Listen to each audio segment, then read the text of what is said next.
దేవునికి మహిమ కలుగునుగాక. ఆమెన్. దేవుని పరిశుద్ధ నామానికి స్తుతి, ఘనత, మహిమ, ప్రభావములు ఆరోపించబడునుగాక. మంచిది ప్రియులారా, ఈరోజు దేవుని పరిశుద్ధ గ్రంథములో నుండి మత్తయి సువార్త 4వ అధ్యాయము 4వ వాక్య భాగాన్ని ఎవరైనా చదువుతారా? అందుకాయన, మనుష్యుడు రొట్టె వలన మాత్రము కాదు కానీ దేవుని నోటి నుండి వచ్చు ప్రతి మాట వలన జీవించును. హల్లెలూయా. ఈ మాట ప్రభువైన యేసుక్రీస్తు సాతానుతో మాట్లాడుతూ ఉన్నాడు. సాతాను యేసు ప్రభుని, ఆయన ఈ లోకానికి వచ్చి 30 సంవత్సరాలు ఈడొచ్చినప్పుడు ఆయన భక్తుడైన యోహాను చేత బాప్తిసము పొంది 40 దినములు ఉపవాసం ఉండి ప్రార్థన చేసిన తర్వాతకి సాతాను ఆయన దగ్గరకు వచ్చింది.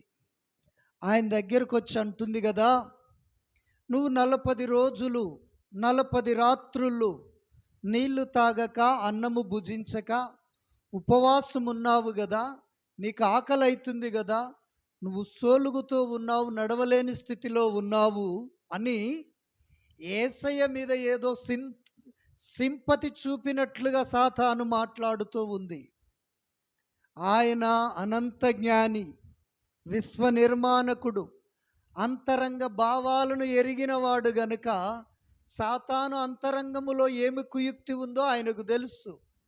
ఆయన అంటాడు, సాతానుతో మనుష్యుడు రొట్టె వలన బ్రతకడు గాని దేవుని యొక్క నోటి నుండి వచ్చే ప్రతి మాట వలన జీవించును.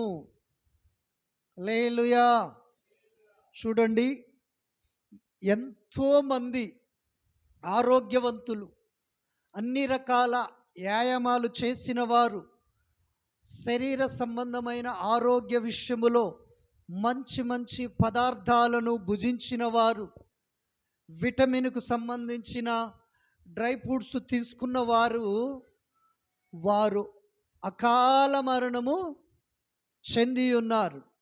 కానీ దేవుని మాటను పట్టుకొని దేవుని మాట ప్రకారము జీవించిన ఏ ఒక్కరూ మరణించలేదు. మన మధ్యలో సిస్టరు ప్రయోజనం ఉంది. మనం అన్ని రకాలుగా చికెన్లు, మటన్లు, కూరగాయలు, రకరకాల భోజనాలు చేస్తూ ఉంటాం. అయినను మనకు అప్పుడప్పుడు జ్వరాలు వస్తాయి, అప్పుడప్పుడు రోగాలు వస్తాయి, అప్పుడప్పుడు వ్యాధులు వస్తాయి. ఎందుకని? అది ప్రకృతిలో మనుషుడికి సోకే తెగుళ్ళు గనుక. ఆ కుమార్తె ఏమీ తినదు. నాకు తెలిసి సుమారు మనకు పరిచయం అయ్యి 7 సంవత్సరాలు అనుకుంటాను. పరిచయం అయిన కానించి ఎప్పుడో ఆమె చక్కగా తిన్నట్లు లేదు. మనలాగా ఒక ప్లేట్ నిండా అన్నం పెట్టుకొని భుజించిన దాఖలు లేవండి. అయితే ఆమె దేవుని మాటను పట్టుకొని జీవిస్తూ ఉంది. ఈనాటికి మన మధ్యలో ఆమె సజీవముగా ఉంది. చాలామంది దేవుని యొక్క మాటను వినక పెడచెవిన పెట్టి దేవునికి వ్యతిరేకంగా నడిచిన వారు కాలములో కనుమరుగైపోయి ఉన్నారు. అందుకనే సాతానుతో యేసు ప్రభు అంటాడు, మనుష్యుడు రొట్టె వలన బ్రతకడు గాని దేవుని నోట నుండి వచ్చు మాట వలన జీవించును. హల్లెలూయా. దేవునికి స్తోత్రం. మనం ఎప్పుడైతే భక్తి చేయాలనుకుంటామో సాతాను అవిశ్వాసపు మాటల్ని మనకు బయలుపరుస్తూ ఉంటాడు. అవిశ్వాసపు మాటలతో మన దగ్గర వాడు మన మనస్సుతో మాట్లాడుతూ ఉంటాడు. మన తలంపులతో మన ఆలోచనలను డైవర్ట్ చేయటానికి మాట్లాడుతూ ఉంటాడు. ఈరోజు మందిరానికి పోతే నీకేమొస్తుంది? పనికి పోతే 4 డబ్బులు వస్తాయి కదా, 10 రూపాయలు వస్తాయి కదా అనే ఆలోచన పెడుతుంది. చూడండి, నీకు బలం వచ్చిన కానించి నీవు పనికి వెళ్ళిన దినము నుండి ఈనాటి వరకు సంపాదించి ఒక మంచి ఇల్లు కట్టగలిగావా? లేదు. ఎవరైనా కట్టిరంటే 4 చేతులు ఒకటైతేనే వారు కట్టగలిగుర్రు. తండ్రి ఇచ్చిన ఆస్తితోటో తాతలు ఇచ్చిన ఆస్తులతోటో కట్టగలిగిర్రు. కొంతమంది బిడ్డలు కట్టారంటే దేవుని మాటను వారు నమ్మారు, విశ్వసించారు. దేవుని మాట ప్రకారం ముందుకు వెళుతుర్రు గనుక వారికి ప్రార్థన సహాయము ద్వారాగా వారు ఇల్లు కట్టుకోగలిగారు. తండ్రులు కష్టం చేస్తారు, తాతలు కష్టం చేస్తారు, వారు కష్టం చేస్తారు. పిల్లలకు ఒక మంచి భవిష్యత్తుని ఇవ్వలేని స్థితి, పిల్లలకు ఒక మంచి ఉన్నతమైన స్థితిని ఇవ్వలేని స్థితిలో ఉంటారు. అందుకనే సాతాను ఆయనను ఒక శిఖరం మీద నిలబెట్టి వాక్యముతో మాట్లాడుతూ ఉంది. ఏమని? నీవు దేవుని కుమారుడవైతే ఈ యొక్క పర్వతం నుంచి దూకుము. బైబిల్లో ఉంది కదా, దేవదూతలు వారు ఎత్తి పట్టుకుంటారు పాదాలకు రాయి తగలకుండాని అన్నప్పుడు మనం ఏం చేస్తాం? దూకుతాం. శోధిస్తానికి, ప్రభును శోధిస్తానికి మనం దూకుతాం. ఆయన అనంత జ్ఞాని, విశ్వ నిర్మాణకుడు గనుక ఆయన దూకలేదు. మరి ఒక చోటుకు తీసుకెళ్ళింది, దేవాలయము శిఖరం మీద నిలబెట్టింది. అక్కడి నుంచి దూకమన్నది. ఎత్తైన పర్వతం మీద నిలబెట్టి ఒకే ఒక నిమిషములో సృష్టినంతటినే యేసు ప్రభుకు చూపించి, ఇదిగో నీవు నాకు మొక్కితే ఈ రాజ్యములన్నిటిని నేను నీకు ఇస్తాను.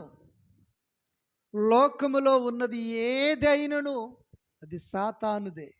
అందుకే యేసయ్య దగ్గరకు వచ్చి ఇవన్నీ నాకు ఇవ్వబడ్డవి. అట్లాగే కిందికి చదవండి, మనకు అర్థమవుతుంది. ఇప్పుడు నేను చెప్పి అంతటా అపవాది పరిశుద్ధ పట్టణముకు ఆయనను తీసుకొని పోయి దేవాలయము శిఖరము మీద ఆయనను నిలబెట్టి, నీవు దేవుని కుమారుడవైతే కిందికి దూకుము, ఆయన నిన్ను గూర్చి తన దూతలకు ఆజ్ఞాపించును, నీ పాదము ఎప్పుడైనను రాతికి తగలకుండా వారు నిన్ను చేతులతో ఎత్తుకుందురు. కిందికి చదువు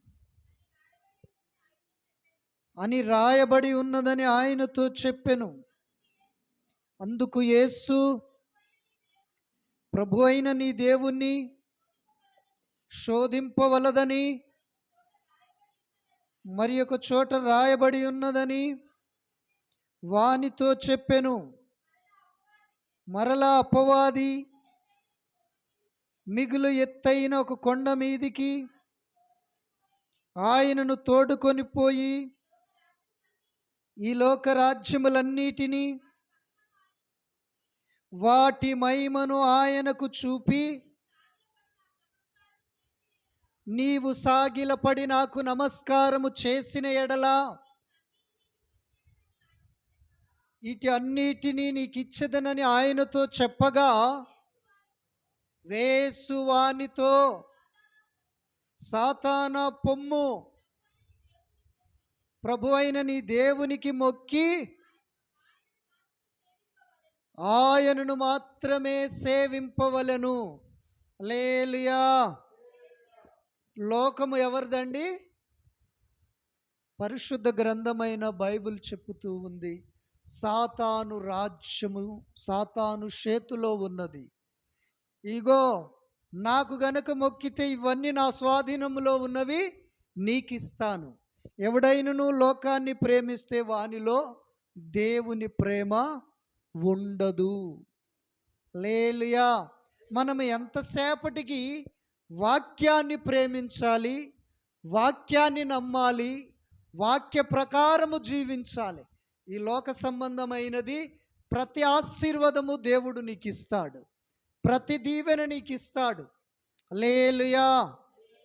చూడండి, చాలామంది కష్టపడి కరువు అనుభవించేవారు ఉంటారు, కష్టపడి లేమిడిని ఎల్లబుచ్చేవారు ఉంటారు, అన్ని విధాలుగా పని చేస్తారు, ఏ లాభము వారికి ఉండదు. ఎందుకో తెలుసా? వారు లోకాన్ని వెంబడిస్తున్నారు గనక, లోక ఆశలతో వారు మిళితమై ఉన్నారు గనక, లోక నటనలను ప్రేమిస్తూ ఉన్నారు గనక. నా ప్రభు చెప్పినట్లుగా ఈ 40 సంవత్సరములు నేను మిమ్ములను అరణ్యములో పోషించాను. మీరు విత్తనము విత్తలేదు, నాటలేదు, పొలము కొయ్యను లేదు, కూర్చను లేదు, పండించను లేదు అన్నట్లుగా ప్రభునందు ప్రియులారా, ఆ వాక్యానికి సాదృశ్యం మేమే. 5 గుంటల పొలము లేదు, తాత ముత్తాతలు ఇచ్చిన ఆస్తి లేదు, తల్లిదండ్రులు ఇచ్చిన బ్యాంక్ బ్యాలెన్స్ లేదు, కానీ దేవుని మాట మీద ఆశ పెట్టుకొని ఉంటాం. సేవకొచ్చిన ప్రారంభ దినాలలో ఇంట్లో ఒక్క రూపాయి కూడా లేదు.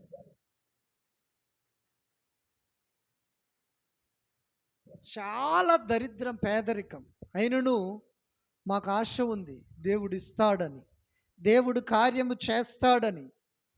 మధ్యాహ్నం వేళ అమ్మగారు నేను ప్రార్థన చేస్తూ ఉన్నాం. ఈ లోపల మా ఇంటి పక్కన సుమను పోస్ట్ ఆఫీసులో చేసేవాడు అంతకుముందు. ఆ పోస్ట్ ఆఫీస్ సారు, మన టేక్మట్ల పోస్ట్ ఆఫీస్ సారు, ఆయనకు సరిగా కాళ్ళు లేవు. ఆయన ప్రయాణము కోసం ప్రార్థన చేయమని మీ ఊళ్ళో ఎవరికన్నా ఈ కానికి అని చెప్పినప్పుడు, సుమను మా ఇంటి దగ్గర ఉన్నారు, వాళ్ళు బాగా ప్రార్థన చేస్తారని చెప్తే, ఆ సారు సుమనుకు కానుకిస్తే ఆ కానుక తీసుకొని వచ్చి మేము ప్రార్థనలో ఉంటే డోరు కొట్టి పిలిచి ఇచ్చి వెళ్ళిపోయాడు. హల్లెలూయా. దేవునికి స్తోత్రం. ఆ రోజు నుండి దరిద్రం అనేది మాకు తెలియదు, లేమిడి అనేది మాకు తెలియదు. ఈ రోజున కానుకేయాలి, వాస్తవానికి డబ్బులు లేవు కానుకేయటానికి. ప్రభు, మరి ప్రతి వారానికి కానుకకు నువ్వే డబ్బులు ఇచ్చేది కదా, మరి ఇవాళ సంగతి ఏంది ప్రభు అని నైట్ బంతెప్పుడే ప్రార్థన చేసుకొని పండుకున్నాను. ఒక ఆమె వచ్చింది, అయ్యా నేను పనికి పోవాలి, ఇగో ఈ కానుక తీసుకొని ప్రార్థన చేయి అని చేతిలో పెట్టి ప్రార్థన చేయించుకొని వెళ్ళిపోయింది. అంటే మన దేవుడు నిన్ను పస్తులుంటే చూసే దేవుడు కాదు, లేమిడిలో ఉంటే ముఖము చాటేసుకునే దేవుడు కాదు, పేదరికములో ఉంటే నువ్వు ఆ పేదరికములే చావని విడిచిపెట్టేవాడు కాదు. ఆ పేదరికములో నుండి నిన్ను పైకి తెచ్చే దేవుడు. నీవు ఆయన మాట మీద నమ్మిక ఉంచు, నువ్వు బ్రతుకుతావు. మనుష్యుడు, సాతాను ఏం చేస్తుందంటే, ఈరోజు పనికి పోతే డబల్ కూల్ వస్తుంది కదా, ఈరోజు పనికి పోతే మరింత మనీ వస్తుంది కదా అని మనల్ని మోసపుచ్చుతుంది. 6 దినాలు పనిచేసి 7వ రోజున నువ్వు దేవుని సన్నిధిలో ఉండాలనేది నియమం. దేవుడు అనాదిలో పెట్టిన నియమం అది.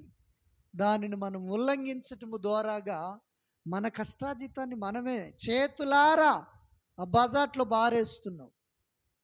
హాస్పిటళ్ళకని, లాయర్లకని, పోలీసులకని, దండగల ధరామాతులకని, వ్యర్థమైన రోడ్డు మీద ఒళ్ళు అమ్ముకునే వారికి కొంతమంది సొమ్ము అలా ఖర్చు అయిపోతూ ఉంటుంది.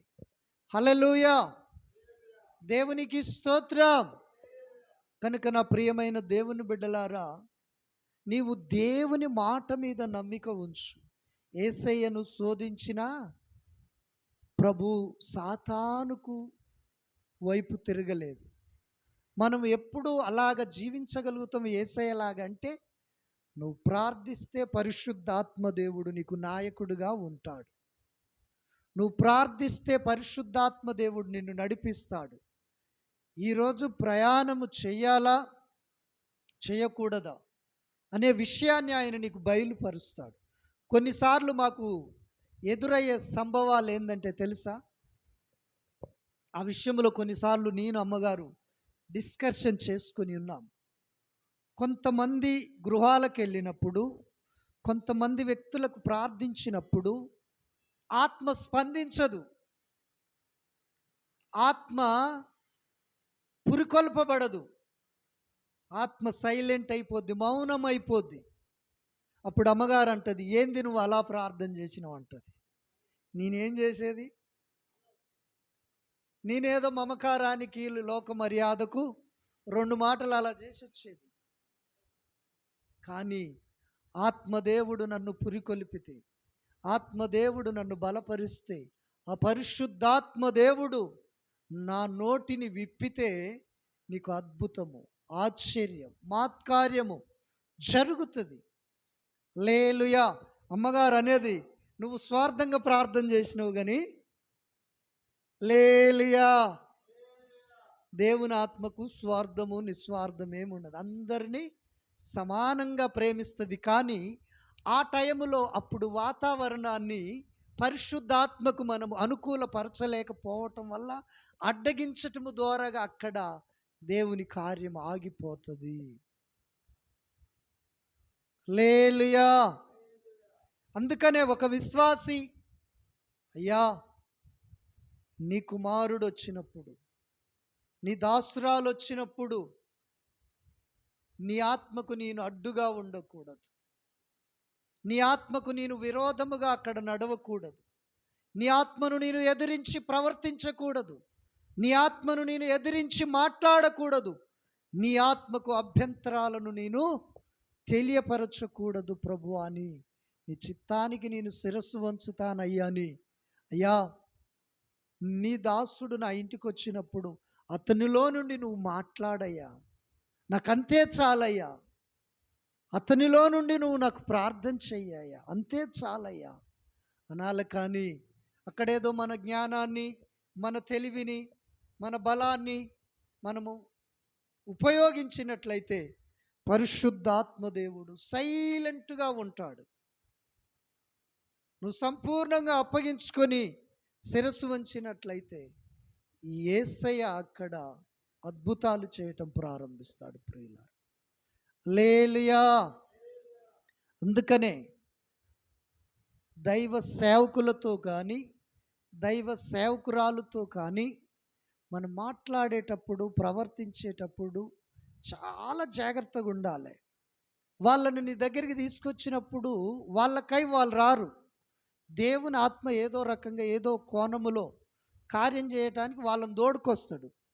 తోడుకొచ్చినప్పుడు మనము మౌనముగా ఉండి వారితో పాటు ఏకీభవించినట్లయితే దేవుని కార్యాన్ని కనులారా మనము చూస్తాం.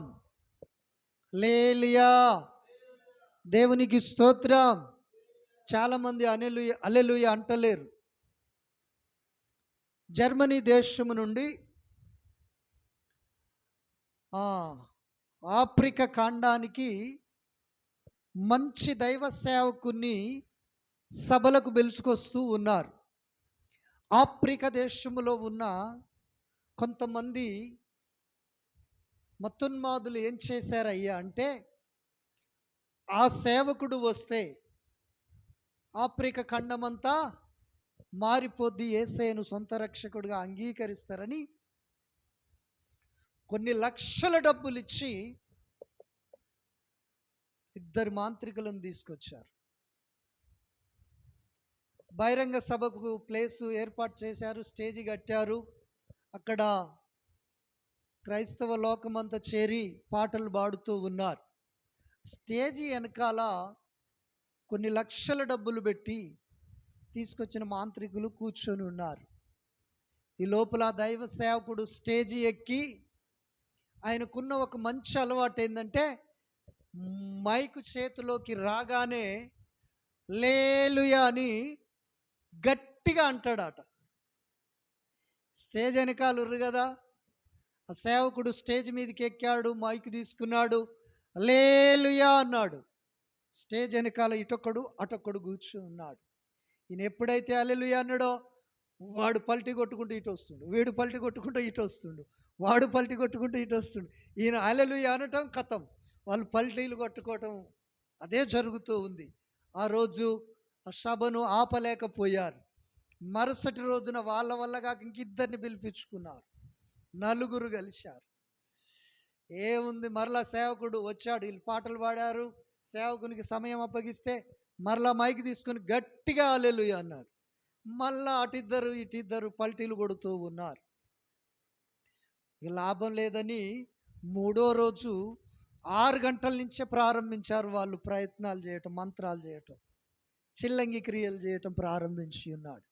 ఈ లోపల ఈ దైవ సేవకుడు వచ్చాడు, స్టేజ్ ఎక్కాడు, మైక్ తీసుకున్నాడు, గట్టిగా హల్లెలూయా అన్నాడు.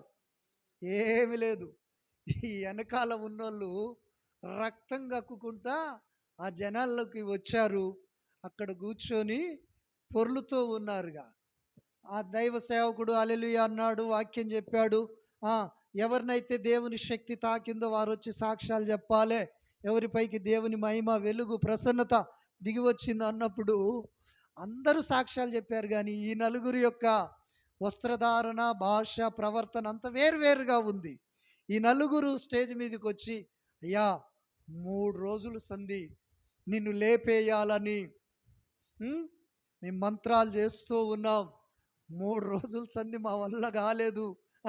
నువ్వేదో మంత్రం ఉచ్చరించావు, ఆ మంత్రం ఉచ్చరించగానే అటున్నోళ్ళం ఇటు బొర్లాం, ఇటున్నోళ్ళం అటు బొర్లాం, 3వ రోజు రక్తం కక్కుకుంటా ఈ జనాల్లోకి వచ్చాము. అయ్యా మాకేం జరిగిందో తెలియదు, ఆ మంత్రం ఏందో మాకు తెలియదు, చెప్పయ్యా అని అంటూ ఉన్నారు. దైవ సేవకులు మీ ద్వారాగా ఎందుకు హల్లెలూయా చెప్తారంటే, మిమ్మల్ని ఏదైనా పట్టుకొని ఉంటే హల్లెలూయా ద్వారాగా విడిచిపోతుందని. యేసు రక్తం అన్నా నయమే. హల్లెలూయా, దేవునికి స్తోత్రం. అలాగనే ప్రభునందు ప్రియులారా, ఏ సంవత్సరమో మాకైతే గుర్తులేదు, కానీ మాకు కూడా చేశారు చేతబడి. ఎలాగంటే, ఓ నల్ల కోడి, ఒక్క ఎంటిక కూడా తెల్లది లేదు దాని మీద.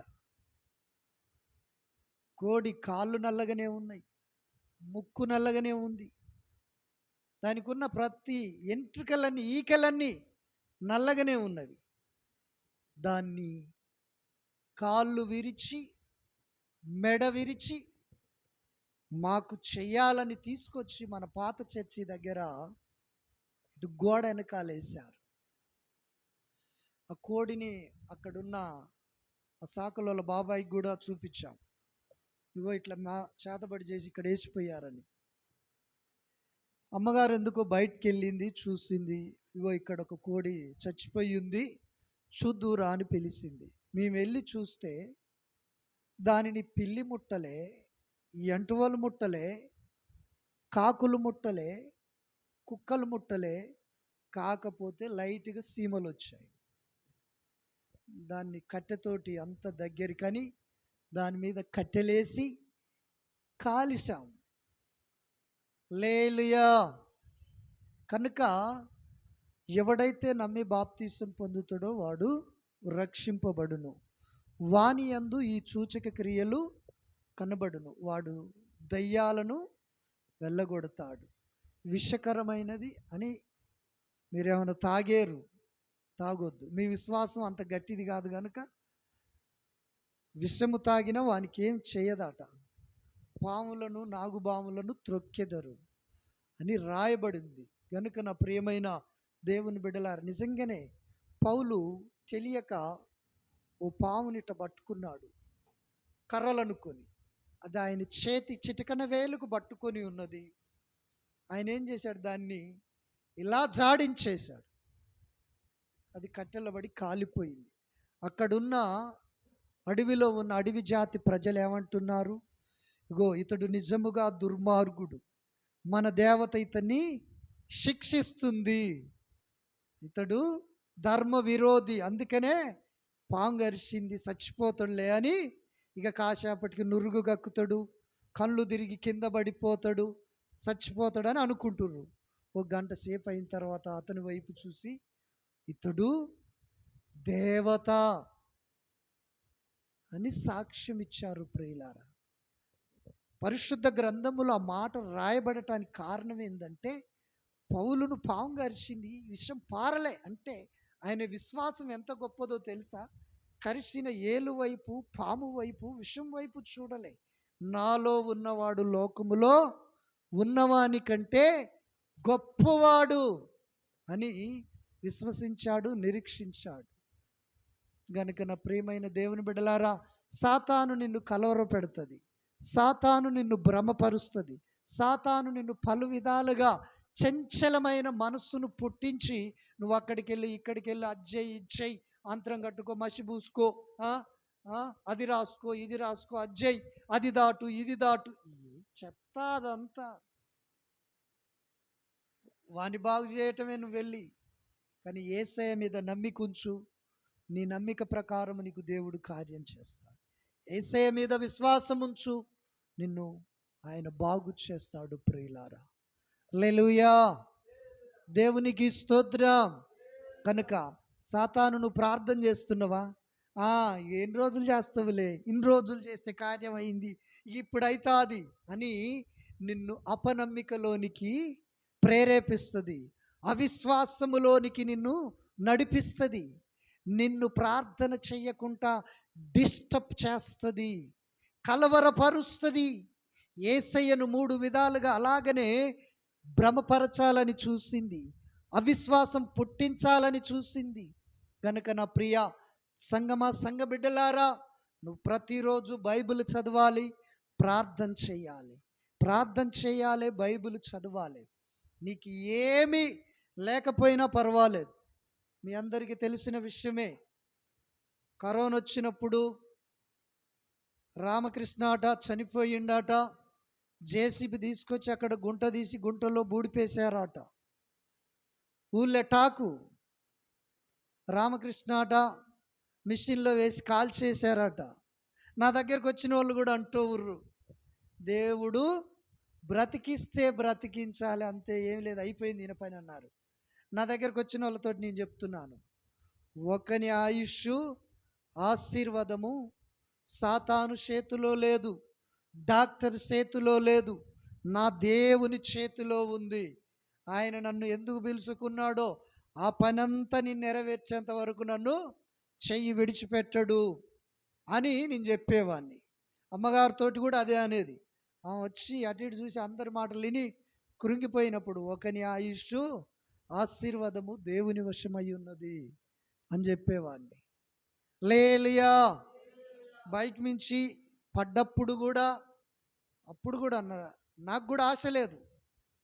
మొత్తానికి నేను స్పృహ కోల్పోయాను. నన్ను ఎట్ట తీసుకెళ్ళి ఏం చేస్తారు అనేది కూడా తెలియదు, కానీ స్కానింగ్లోనికి తీసుకెళ్ళి డాక్టరీ తలదిప్పుతున్నప్పుడే స్పృహ వచ్చింది. అప్పటి వరకు స్పృహ లేదు. అంటే సాతాను యేసు ప్రభును 3 రకాలుగా సంహరించాలని చూసింది. మనము కూడా ప్రార్థించే కొలది, ప్రభులో బలపడే కొలది, ప్రభుకు ఇష్టముగా జీవించే కొలది, ప్రభు చిత్తాన్ని నెరవేరుస్తున్న కొలది నిన్ను ఏదో రకంగా పడగొట్టాలి, పతనం చేయాలని చూస్తూ ఉంటుంది. కానీ నీ ప్రాణమును తీసుకునే అధికారము దానికి లేదు. నీ ప్రాణము, నీకు ప్రాణం పొయ్యాలన్నా, నీ ప్రాణము తీయాలన్నా దేవుని వశమై ఉన్నది. అకాల మరణం వస్తే ఎవరు ఏం చేయలేం, కానీ నువ్వు తల్లి గర్భములో రూపింపక ముందే ఈ భూమి మీద ఎన్ని దినాలు బ్రతకాలో ఆయన గ్రంథములో రాసి పెట్టాడు. ప్రియులారా, హల్లెలూయా. కనుక నువ్వు మరణము గురించి భయపడొద్దు, రోగము గురించి భయపడొద్దు, దరిద్రమును గురించి భయపడొద్దు, లేమిడిని గురించి భయపడొద్దు, శత్రువును గురించి భయపడొద్దు. కానీ దేవుని మాటల పైన నమ్మిక ఉంచు. దేవుని మాట పైన. ఒక పూట అన్నం తినకపోయినా పర్వాలేదు, ప్రార్థన చేయి, బ్రతుకుతావు. 3 పూటలు అన్నం తిని పుట్టిన కాంచి మొదలు పెట్టుకొని ఇప్పటిదాకా గిన్నెలు గిన్నెలు, కింటాలు కింటాలు తిన్నావు, చాలుగా. హల్లెలూయా.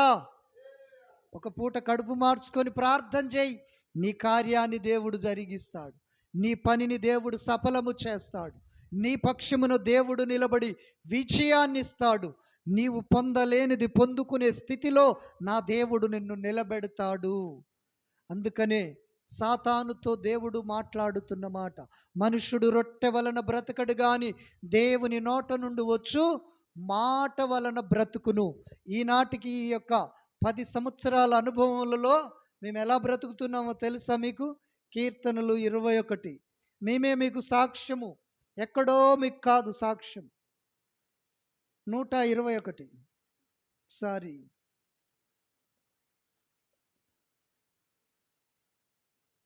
దేవునికి స్తోత్రం. 127వ కీర్తన 2వ వాక్యాన్ని చదువుతారా? 127వ కీర్తన, మీరు ఏకువనే లేచి చాలా రాత్రి అయిన తర్వాత పండుకొని మీ కష్టార్జిత ఆహారము తినుట వ్యర్థమే. తన ప్రియులు నిద్రించుచుండగా